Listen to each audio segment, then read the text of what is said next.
This video is going to be a bit long, so bear with me. I'm going to cover a couple of different things as it relates to building out organizations to be in the best position to support customers so that those customers grow, so that your business grows, so that you can bring in new employees to continue to work with those customers so that their business can grow, your business can grow, people can find more fulfilling jobs. And you'll see how all of this kind of comes together in the context of starting first with how do we generate revenue? Well, there are a couple of ways that deals happen, deals get created. My view, you should find 3 different paths to getting to revenue. 3 different paths. The ones that I talk about most commonly are things like one-to-many, traditional demand gen, one-to-one, direct outreach, and partnerships.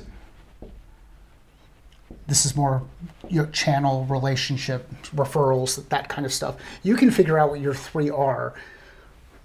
That's up to you. You decide, what do I want to build here? But by building in these 3, and this aligns with the game plan, goal, money, actions, vehicles to generate money. Once I've identified these 3, then I can start to focus attention on any one of these to solve for specific problems. And this is where you get into the whole idea of being able to zoom in and zoom out. I zoom out, I see the whole engine. I zoom in and solve for a problem inside a specific area. Okay, so demand, acquisition, and then on the other side of acquisition, we talk about growth. How do we grow the business?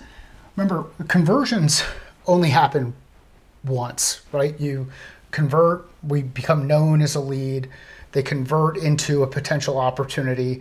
Once they've converted into an opportunity, then that opportunity, that deal, as it goes through your sales process, then it converts into money that's created, and then it grows over time. And this is where we talk about retention and expansion. So demand, acquisition, retention, and expansion. Demand, acquisition, retention, and expansion. Structurally, if we were to we say, okay, money comes in, there's demand that's generated either by marketing, things that people do outreach, or by partners. There's money that's created. That's the first opportunity. And then there's growth that happens within those customers. And some of them will churn. Some of them will stay relatively flat, the same, and some of them will grow significantly. And this is where you get into things like strategic accounts, general accounts, and then your churn area. So demand, acquisition, retention, and expansion. Well, then the next piece that we overlay is we say, okay, well, what teams are responsible for this? Well, historically, so if this is your first overlay slide, going back to when we were in college, or people my age were in college and they had overlays, when we had overlay projective, our first overlay is this is the structure. We generate demand, we acquire customers, we retain and expand those customers. The next overlay ends up being, okay, functional areas inside an organization. So this might be traditionally marketing. This might be sales. And this might be success. In the past, we'd call these people account managers. It could be any number of things. Or have we decided that we're going to work one person with one account or multiple people within an account? There's different strategies that you can take in approaching how you execute, how you organize your team to go through and support the customer as they work through this journey. Demand, acquisition, retention, expansion. The customer will go through it. From a functional role perspective and where teams are organized, we've got marketing, sales, success as an example, using some common terms today. Then you start to layer on people. Okay, so who are the people that get organized in here? This could be like a strategic account manager. I know there's some nuance between what's the difference between account manager and customer success. Again, it all depends on what you're doing inside your organization. As far as best practices, I would recommend do what's best for your customer at current stage that you are inside an organization. If you've got a really complex product that you're delivering where you're dealing with multiple people inside an organization, yes, you're going to need to have multiple bodies involved, and each of them are going to have specialized roles. If you're dealing with something that's not very complex, single points of contact inside organization, you want to really reduce the load that your customer has to deal with, well, then you get into a situation where you have got one person that is engaged there, and maybe they have a team of people behind them. But this is where you start to get into say, okay, am I talking about how we go to market, demand, acquisition, retention, expansion, how we organize people inside those areas, functionally, marketing, sales, success, and then how we organize roles inside those individual areas. So that's one overlay. Another overlay that we've got to decide when it comes to this is customer, business, and people. So this, you've seen a couple of different times in the context of some of the general kind of organizing inside Demystify Sales. What do we know about our customer? What do we know about our business? What do we know about our people and how they approach things? So customer, there's a customer that's going to go through a journey here where they go from, I don't really even know that I've got a problem, to I know that I have a problem, to I've decided to solve the problem and I'm optimistic, to I've solved the problem and I'm really excited, to I've solved the problem, I'm so excited I'm going to go ahead and shout from the rooftops and tell everybody about it. This is that customer journey, right? This is where the customer goes all the way through this process. And I've talked about this in the context of kind of game of life. And there's a meandering trail that they'll go through. They go through ups and downs and whatnot, but they're always picking up new experiences throughout. Again, this is another overlay. It should overlay on top of the engine that you've got in place, the team structure that you've got in place, how you operate, and then what kind of processes and systems you put in place to support things. So from a business perspective, the business process is things like sales process. So from a Catalyst perspective, this is validated, qualified, fit, established on our side, client fit established on their side, proposal sent, closed won, and then confirmation. And each of these stages have a functional area, a functional purpose. The functional purpose of each of these stages is to allow us to increase our forecast probability on whether or not a deal is going to be done. So now we're getting into the process and systems type stuff that helps support execution. What's the buying decision? What's the buyer journey type process? What kind of experience are we creating for them? What's our sales process that we use for forecasting? How do we execute as an organization? What's our process? My process is I gather data, I assess the data, I identify tests, we implement the test, gather more data, assess the data, and then implement based on success. So that's the business execution. So on the business side, the process is how do we execute as a business? How do we forecast probability? So we have a level of predictability in our forecast. How do we execute as a business? Remember, each time we've added another layer to this, which starts to create complexity. We've got a revenue engine, we've got team structure as an overlay, people inside the team structure, and then now the process stuff from an organization perspective. The other process piece that we missed is how do people go about doing their jobs?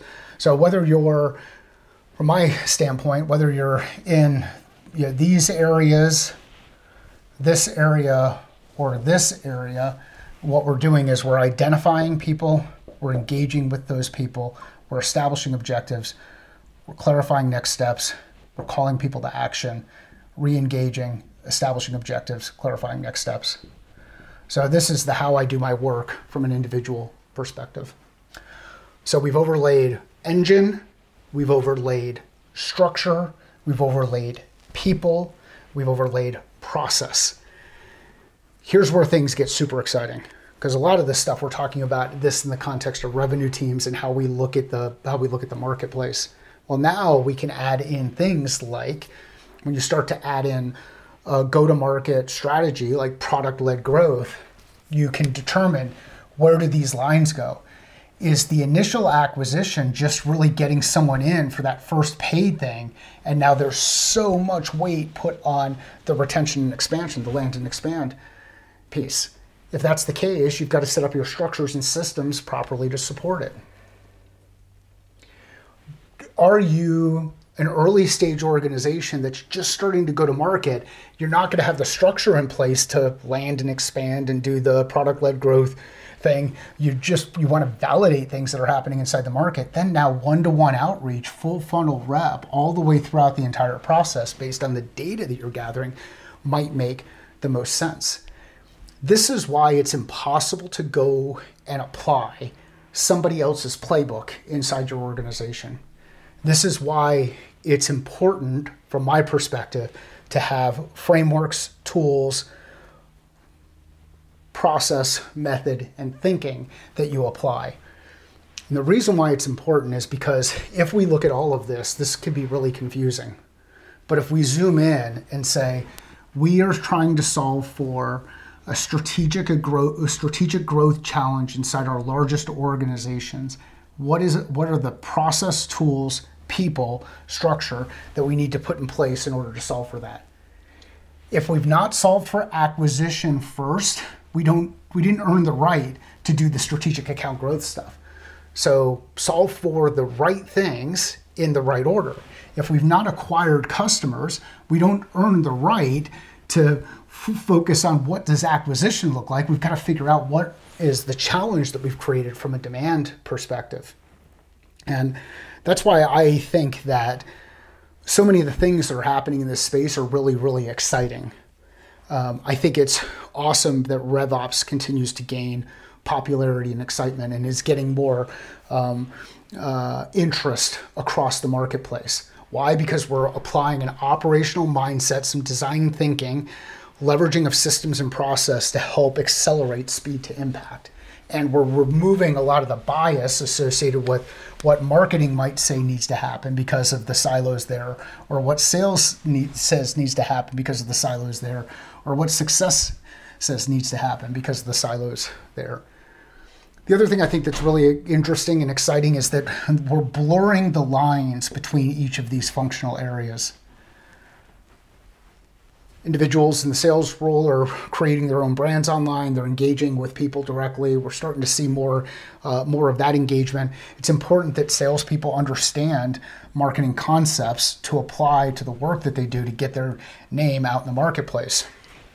It's important that people in success roles understand frameworks, tools, methods that sales professionals have used to help accelerate problem solving inside organization. I think our biggest gap in all of this, not only the level of complexity and the different layers and all of the other challenges and trying to look at this from a people perspective, a process perspective, or technology, I think our biggest gap are the biases that we come to the table with when we have our own definition of what success is, and we've not aligned as a team on what that definition is. We haven't aligned as a team around what the jobs to be done are of each of these individual roles. We've not aligned as a team relative to how that impacts customers. So this gets back to organization alignment. And when you start to get into things like organization alignment, the method that I've adopted and apply is mind methodology. And mind is all based on what's most important. So once we know what's most important, what our min is, and then we understand the drivers that are associated with those things that are most important, and we understand how we're leveraging each of these drivers. This could be sales, it could be marketing, it could be ops, it could be partnerships. we start to get into a continuum and say, in this continuum, are we at a 1 or a 10 state? 1 or a 10 state? 1 or a 10 state? 1 or a 10 state? If we're at anything less than a 10 state, which ones of these should be prioritized? Which ones do we put in focus? Where do we put our attention as an entire organization on solving for the challenge here so that we can move on to the next challenge over here? This creates that alignment inside the organization from the top, focused on what's most important, so that we have our teams aligned, we're able to prioritize work, we're able to maintain focus, we're able to accelerate decision making. And ultimately, I think if we do this really well, we create alignment across the org, we create alignment within our teams, we create alignment within our people, and we start serving customers in a way that makes sense for those customers. Not in necessarily the way that we believe that we need to do it, but in a way that actually makes sense for the customer. Because remember, it's the customer who has the problem that you're solving for. It's the customer who is working through the challenge. It's the customer who pays money for this thing. And then the thing that helps accelerate speed to impact are your people, your process systems, and your technology. That might be your product. People, process, and technology. So that's a lot to cover on a Saturday afternoon. I don't know how long that video went. I look forward to your feedback on this. If there are people out there who say, hey, look, this is a bit theoretical and it's a bit too general, how do you execute? Well, current state A, desired state Z. Let's work backward and then execute forward. Get to B, get to C, and then evaluate, hey, has Z changed? Something changed, something different? And then put together our next A, B, C, and keep working toward that Z. That clarity, that focus, that prioritization will help you with execution. What will not help you with execution is if you keep chasing each one of these at a time in different orders, adding new complexity to it. It'll just get you into a situation where your team will feel like you're going really, really fast and you're working really, really hard, but you're not getting any closer to making the impact you want. And that impact you want should be related to whatever this min is, whatever most important is. And the cool thing about your min is that's going to continue to evolve over time. So if you're looking at enabling individuals inside your organization from a coaching perspective, I can work with them. I want to help early career sales leaders make that transition from individual contributor to leading teams. If you're looking for strategy, tactics, process execution, go to market on the revenue side, I can help you there. I've got a program in place that supports that. And if you're looking at doing this at an organization level, how do we get the organization aligned? I've got a program that will support that. The cool part about this is an evolving ecosystem. As you get better at the people, you'll identify where you need to get better at process. As you identify ways to get better at process, you're going to be able to support better people. You're going to continue to unlock new gates inside your organization and accelerate growth. So let's go ahead and accelerate some growth. Enablement, individual level, team level, revenue team, organization level. I believe that's where we're going. People don't like the enablement word, looking at different ones to use there. An enabler is someone who facilitates, someone who helps keep focus, helps keep things moving along. And this is why coaching is so important to me. In order to coach effectively, you've got to know how to do it. You've got to ask the right questions, and you've got to help people maintain a level of focus on the things that are most important, which is where that clarity comes from. And as you know, execution is a result of clarity plus focus and getting out there and doing the right work. Thanks.